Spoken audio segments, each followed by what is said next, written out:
চলুন আজকে একটা ডিনারের থালি আপনাদের সাথে শেয়ার করছি।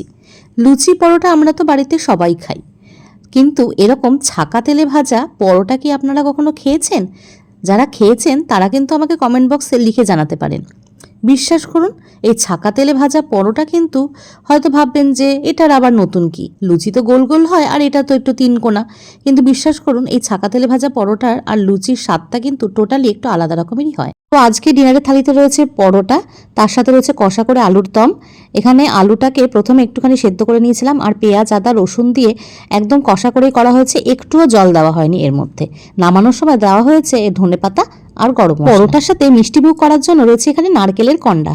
নারকেলটাকে কুড়িয়ে গুড় দিয়ে জাল দেওয়া হয়েছে, এটা পাকালে কিন্তু নাড়ু হয়ে যায়। তো আজকে এই ছিল আমার ডিনার থালি। তো কেমন লাগলো আজকে ডিনার থালিটা আমাকে অবশ্যই কমেন্ট বক্সে জানাবেন, আর অবশ্যই আমার চ্যানেলের সমস্ত ভিডিও দেখার জন্য চ্যানেলটিকে সাবস্ক্রাইব করতে কিন্তু ভুলবেন না। টাটা।